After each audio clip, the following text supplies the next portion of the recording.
ओम शांति। आज की तारीख है 2 जून 2015। साकार महावाक्य।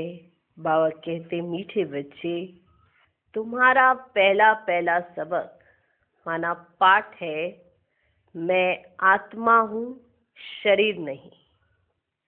आत्म अभिमानी होकर रहो तो बाप की याद रहेगी। आज का प्रश्न, तुम बच्चों के पास कौन सा गुप्त खजाना है जो मनुष्यों के पास नहीं है? उत्तर, तुम्हें भगवान बाप पढ़ाते हैं। उस पढ़ाई की खुशी का गुप्त खजाना तुम्हारे पास है। तुम जानते हो, हम जो पढ़ रहे हैं भविष्य अमर लोक के लिए, ना कि इस मृत्यु लोक के लिए। बाप कहते हैं, सवेरे सवेरे उठकर घूमो फिरो, सिर्फ पहला पहला पाठ याद करो तो खुशी का खजाना जमा होता जाएगा। कौन सा पहला पहला सबक है? मैं आत्मा हूँ, शरीर नहीं। कौन सा? मैं आत्मा हूँ, शरीर नहीं। देही अभिमानी होंगे तो बाप की याद आएगी। पहला पहला सबक, मैं आत्मा हूँ, शरीर नहीं। आत्म अभिमानी, देही अभिमानी एक ही बात है। अगर होंगे तो ही बाप की याद रहेगी। ठीक? कौन सा खजाना आपके पास है, मनुष्यों के पास नहीं?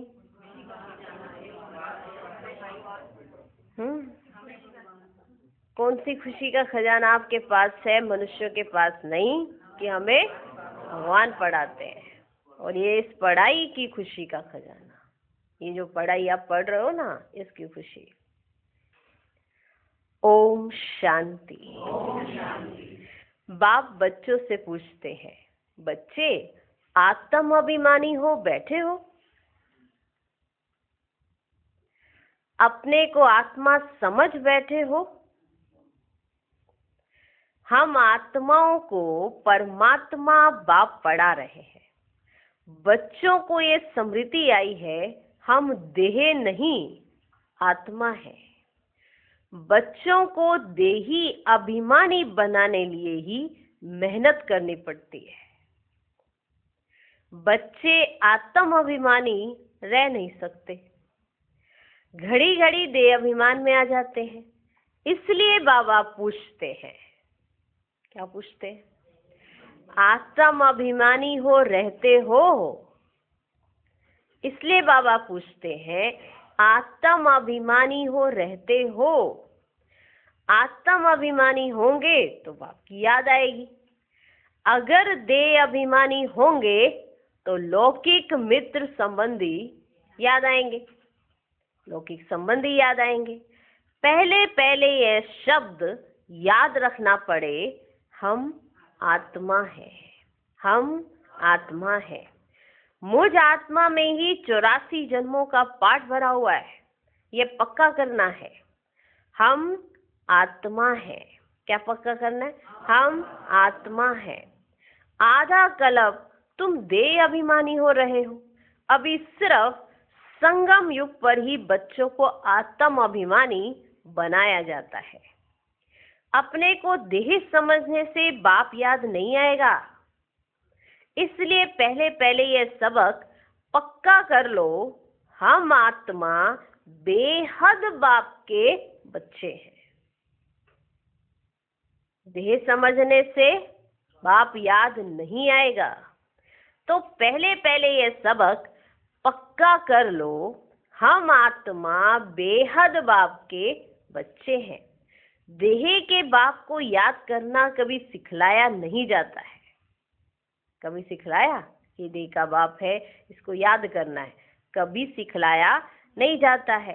अब बाप कहते हैं, मुझ पारलौकिक बाप को याद करो, आत्म अभिमानी बनो। देह अभिमानी बनने से देह के संबंध याद आएंगे। अपने को आत्मा समझ और बाप को याद करो, यही मेहनत है। अपने को आत्मा समझ, बाप को याद करो, यही मेहनत है। ये कौन समझा रहे हैं? हम आत्माओं का बाप, जिनको सब याद करते हैं, बाबा आओ, आकर इस दुख से लिबरेट करो। बच्चे जानते हैं इस पढ़ाई से हम भविष्य के लिए ऊंच पद पाते हैं। अभी तुम पुरुषोत्तम संगम युग पर हो। इस मृत्यु लोक में अब बिल्कुल रहना नहीं है। इस मृत्यु लोक में अब बिल्कुल रहना नहीं है। ये हमारी पढ़ाई है ही भविष्य 21 जन्म लिए। हम सतयुग अमर लोक के लिए पढ़ रहे हैं। अमर बाबा हमको ज्ञान सुना रहे हैं। तो यहाँ जब बैठते हो तो पहले पहले अपने को आत्मा समझ बाप की याद में रहना है, तो विक्रम विनाश होंगे। हम अभी संगम युग पर है। बाबा हमको पुरुषोत्तम बना रहे हैं। कहते हैं मुझे याद करो तो तुम पुरुषोत्तम बन जाएंगे। मैं आया हूं मनुष्य से देवता बनाने। सत्युग में तुम देवता थे, अभी जानते हो कैसे सीढ़ी उतरे हैं। हमारी आत्मा में 84 जन्मों का पाठ नूंदा हुआ है। दुनिया में कोई नहीं जानते। वह भक्ति मार्ग अलग है, ये ज्ञान मार्ग अलग है। जिन आत्माओं को बाप पढ़ाते हैं वह जाने और ना जाने कोई। जिन आत्माओं को बाप पढ़ाते हैं वह जाने और ना जाने कोई। यह है गुप्त खजाना भविष्य के लिए। तुम पढ़ते ही हो अमर लोक के लिए, ना कि मृत्यु लोक के लिए। तुम पढ़ते हो अमर लोक के लिए, ना कि इस मृत्यु लोक के लिए। अब बाप कहते सवेरे उठकर घूमो फिरो। पहला पहला सबक ये याद करो कि हम आत्मा है ना कि शरीर। हम आत्मा है ना कि शरीर। हमारा रूहानी बाबा हमको पढ़ाते हैं। ये दुख की दुनिया बदलनी है। सतयुग है सुख की दुनिया। बुद्धि में सारा ज्ञान है। बुद्धि में सारा ज्ञान है। ये है रूहानी स्पिरिचुअल नॉलेज। बाप ज्ञान का सागर स्पिरिचुअल फादर है। वह है देही का बाप। वह है देही का बाप।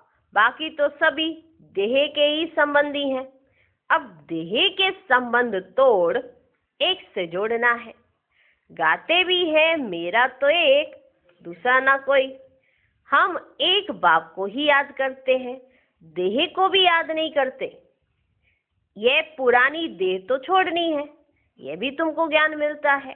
ये शरीर कैसे छोड़ना है, याद करते करते शरीर छोड़ देना है। इसलिए बाबा कहते हैं देही अभिमानी बनो।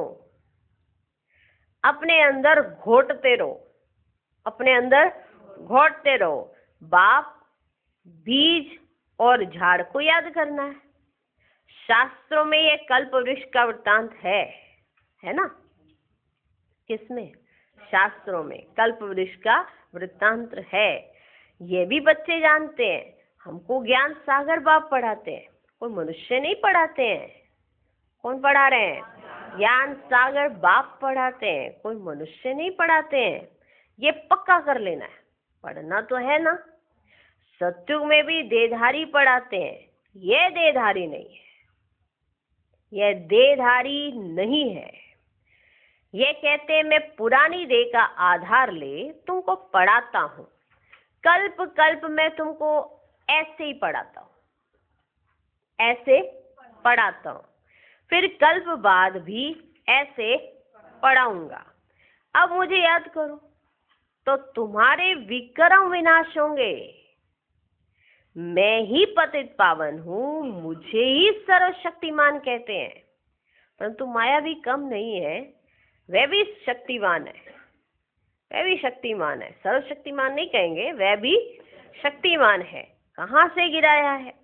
अब याद आता है ना, कहाँ से गिरे हो, याद तो आता है ना। ये सब बातें बाबा समझाते हैं कि याद आया कहाँ से गिरे। अब सब बातें याद आती हैं। 84 के चक्र का भी गायन है। ये मनुष्यों की ही बात है। बहुत पूछते हैं जानवरों का क्या होगा, बहुत सारे प्रश्न पूछते हैं। अपना तो पूछ रहे होते, फिर साथ साथ पूछ रहे थे फिर ये जानवरों का क्या होगा। अरे यहाँ जानवर की बात नहीं, बाप भी बच्चों से बात करते हैं। बाहर वाले तो बाप को जानते ही नहीं, तो वे क्या बात करेंगे। यहाँ बाबा अपने बच्चों से बात कर रहे हैं। बाहर वालों की तो बात ही नहीं है, वो तो बाबा को जानते ही नहीं, तो वे क्या बात करेंगे। कोई कहेंगे हम बाबा से मिलना चाहते हैं, कोई कहेंगे हम बाबा से मिलना चाहते हैं। अब जानते कुछ भी नहीं, बैठकर उल्टे सुल्टे प्रश्न करेंगे। 7 दिन का कोर्स करने के बाद भी पूरा कुछ समझते ही नहीं है कि ये हमारा बेहद का बाप है। जो पुराने भक्त हैं, जिन्होंने बहुत भक्ति की हुई है, उनकी बुद्धि में तो ज्ञान की सब बातें बैठ जाती हैं। 7 दिन का कोर्स करने के बाद भी पूरा कुछ समझते नहीं है कि ये हमारा बेहद का बाप है। जो पुराने भक्त हैं, जिन्होंने बहुत भक्ति की है, उनकी बुद्धि में तो ज्ञान की सब बातें बैठ जाती है। भक्ति कम की होगी तो बुद्धि में कम बैठेगा। तुम हो सबसे जास्ती पुराने भक्त। गाया भी जाता है, भगवान भक्ति का फल देने लिए आते हैं। ये गायन है कि भगवान भक्ति का फल देने के लिए आते हैं, परंतु किसको ये थोड़ी पता है। ज्ञान मार्ग और भक्ति मार्ग बिल्कुल ही अलग है। सारी दुनिया है भक्ति मार्ग में। कोटों में कोई आकर यह पढ़ते, समझानी तो बहुत मीठी है। 84 जन्मों का चक्र भी मनुष्य ही जानेंगे ना। तुम आगे कुछ नहीं जानते थे, शिव को भी नहीं जानते थे। शिव के मंदिर कितने ढेर हैं। शिव की पूजा करते, जल चढ़ाते, शिवाय नमा करते। क्यों पूछते हैं? कुछ पता नहीं। क्यों पूछते हैं? कुछ पता नहीं। लक्ष्मी नारायण की पूजा क्यों करते? वे कहाँ गए? कुछ पता नहीं। भारतवासी ही हैं जो अपने पूज्य को बिल्कुल जानते नहीं। क्रिश्चियन जानते हैं क्राइस्ट फलाने संवत में आया, आकर स्थापना की। शिव बाबा को कोई भी नहीं जानते। पतित पावन भी शिव को ही कहते हैं, वही ऊंचते ऊंच है ना। उनकी सबसे जास्ती सेवा करते हैं। सर्व का सदगति दाता है। तुमको देखो कैसे पढ़ाते हैं, फिर तुम देखो कि तुमको कैसे पढ़ाते हैं। बाप को बुलाते भी हैं कि आकर पावन बनाओ। मंदिर में कितनी पूजा करते हैं, कितनी धूमधाम, कितना खर्चा करते हैं ना। मंदिरों में कितनी धूमधाम से कितना खर्चा करते हैं। श्रीनाथ के मंदिर में, जगन्नाथ के मंदिर में जाकर देखो, है तो एक ही ना। श्रीनाथ के मंदिर में, जगन्नाथ के मंदिर में है तो एक ही। जगन्नाथ, जगतनाथ के पास चावल का हांडा चढ़ाते। जगन्नाथ के मंदिर में चावल का हांडा चढ़ाते। श्रीनाथ पर तो बहुत माल बनाते हैं। फर्क क्यों होता है? कारण चाहिए ना। श्रीनाथ के मंदिर में भी वही है, जगन्नाथ के मंदिर में भी वही है एक ही। लेकिन दोनों मंदिरों में जो भोग लगता है वो अलग अलग। फर्क तो है ना। कारण तो कोई होना चाहिए ना। श्रीनाथ को भी काला, जगन्नाथ को भी काला कर देते हैं। कारण तो कुछ भी नहीं समझते, जबकि दोनों चित्र एक जैसे हैं, दोनों मूर्तियां एक जैसी हैं। फिर भी दोनों को जो भोग लगते हैं वो अलग अलग। श्रीनाथ पर बहुत सारा माल, जगन्नाथ पर सिर्फ चावल का हांडा। फर्क तो है। आखिर कारण क्या है? जगतनाथ लक्ष्मी नारायण को ही कहते हैं या राधे कृष्ण को कहेंगे? जगतनाथ लक्ष्मी नारायण को ही कहते हैं या राधे कृष्ण को कहेंगे? राधे कृष्ण लक्ष्मी नारायण का संबंध क्या है, यह भी कोई नहीं जानते। अभी तुम बच्चों को मालूम पड़ा है कि हम पूज्य देवता थे, फिर पुजारी बने हैं, चक्र लगाया। अभी फिर देवता बनने के लिए हम पढ़ते हैं। ये कोई मनुष्य नहीं पढ़ाते हैं, भगवानुवाच है। ज्ञान सागर भी भगवान को ही कहा जाता है। यहाँ तो भक्ति के सागर बहुत है, जो पतित पावन ज्ञान सागर बाप को याद करते हैं। तुम पतित बने, फिर पावन जरूर बनना है।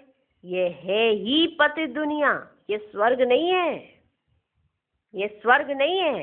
बैकुंठ कहाँ है ये किसको पता ही नहीं है। कहते हैं बैकुंठ गया, तो फिर नर्क का भोजन आदि तुम उनको क्यों खिलाते हो? वो तो बैकुंठ चला गया ना, बहुत सारे माल ढाल खाएंगे, तो फिर तुम नर्क का भोजन उन्हें क्यों खिलाते हो? सत्युग में तो बहुत ही फल फूल आदि होते हैं। यहाँ क्या है? यहाँ क्या है? यह है नर्क। अभी तुम जानते हो बाबा द्वारा हम स्वर्गवासी बनने का पुरुषार्थ कर रहे हैं, पतित से पावन बनना है। बाप ने युक्ति तो बताई है, कल्प कल्प बाप भी युक्ति बतलाते हैं। मुझे याद करो तो विक्रम विनाश होंगे। अभी तुम जानते हो हम पुरुषोत्तम संगम युग पर है। तुम ही कहते हो बाबा हम 5000 वर्ष पहले ये बने थे। तुम ही जानते हो कल्प कल्प ये अमर कथा बाबा से सुनते हैं। शिव बाबा ही अमरनाथ है, बाकी ऐसे नहीं कि पार्वती को बैठ कथा सुनाते हैं। वह है भक्ति। ज्ञान और भक्ति को तुमने समझा है, ज्ञान और भक्ति को तुमने समझा है। ब्राह्मणों का दिन और फिर ब्राह्मणों की रात। आप समझाते हैं तुम ब्राह्मण हो ना, तुम ब्राह्मण हो ना। आदि देव भी ब्राह्मण ही था, देवता नहीं कहेंगे। आदि देव के पास भी जाते हैं, देवियों के भी कितने नाम हैं। तुमने सर्विस की है तब तुम्हारा गायन है। भारत जो वाइसलेस था वह फिर विशेष बन जाता है। अभी रावण राज्य है ना। संगम युग पर तुम बच्चे अभी पुरुषोत्तम बनते हो। तुम्हारे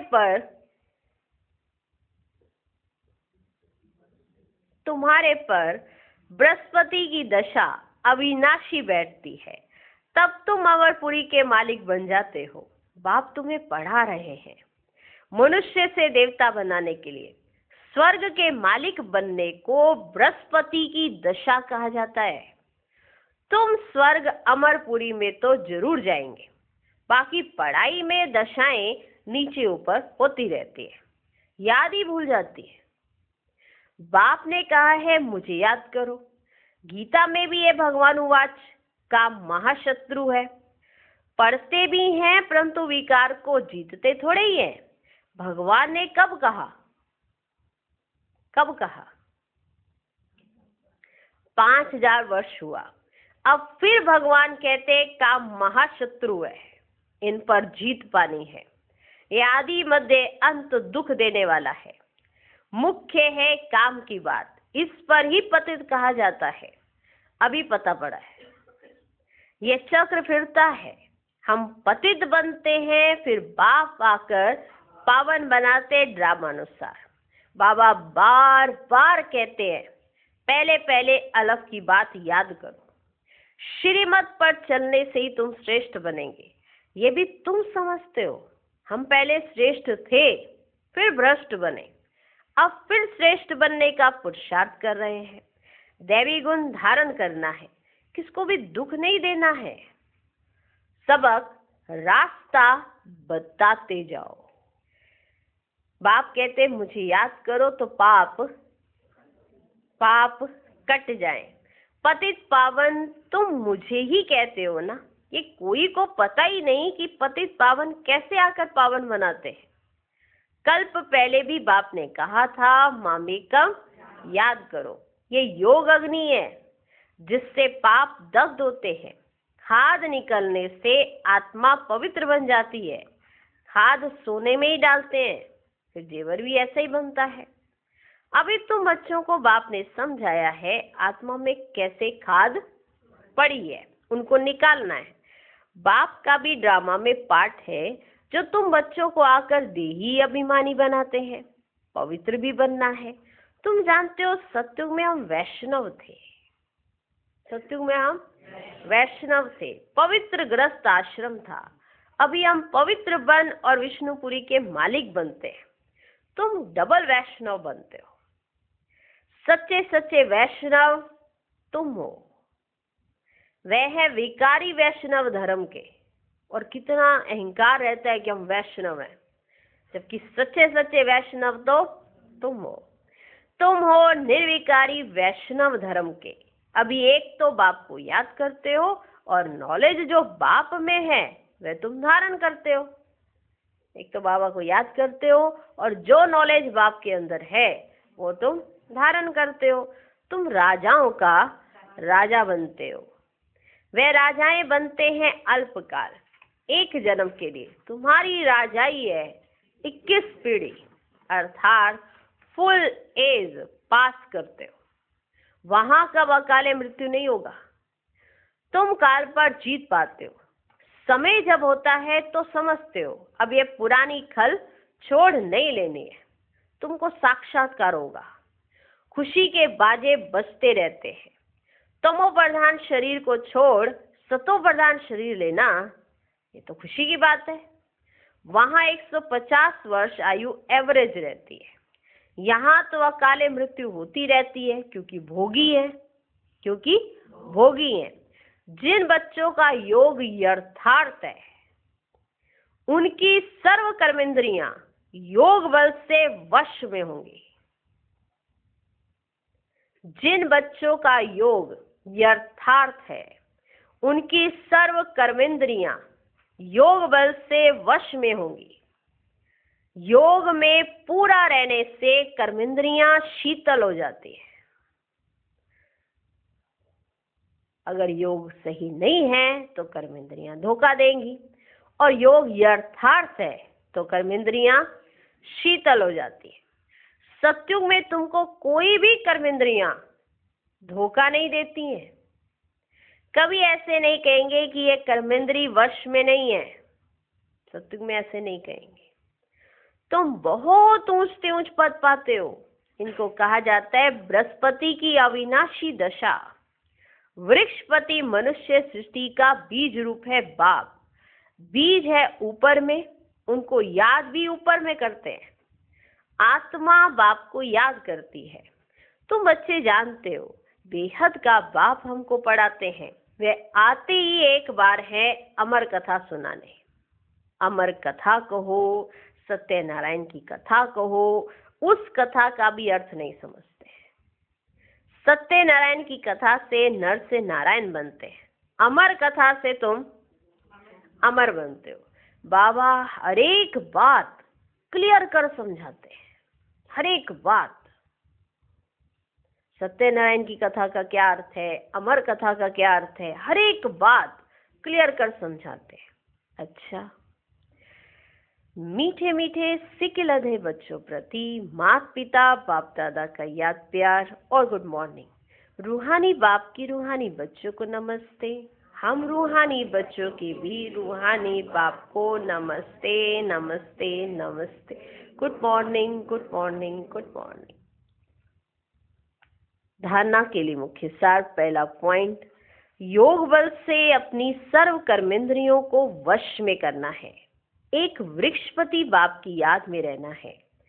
सच्चा वैष्णव अर्थात पवित्र बनना है। दूसरा पॉइंट, सवेरे उठकर पहला पाठ पक्का करना है कि मैं आत्मा हूँ, शरीर नहीं। हमारा रूहानी बाबा हमको पढ़ाते हैं ये दुख की दुनिया बदलनी है। ऐसे बुद्धि में सारा ज्ञान सिमरन होता रहे। आज का वरदान, न्यारे और प्यारे बनने का राज जानकर राजी रहने वाले राजयुक्त भव। जो बच्चे प्रवृत्ति में रहते न्यारे और प्यारे बनने का राज जानते हैं वे सदा स्वयं भी स्वयं से राजी रहते हैं, प्रवृत्ति को भी राजी रखते हैं। साथ साथ सच्ची दिल होने के कारण साहेब भी सदैव उन पर राजी रहता है। ऐसे राजी रहने वाले राजयुक्त बच्चों को अपने प्रति व अन्य किसी के प्रति किसी को काजी बनाने की जरूरत नहीं रहती, क्योंकि वे अपना फैसला अपने आप कर लेते हैं। इसलिए उन्हें किसी को काजी, वकील या जज बनाने की जरूरत ही नहीं। आज का स्लोगन, सेवा से जो दुआएं मिलती हैं वे दुआएं ही तंदुरुस्ती का आधार है। ओम शांति।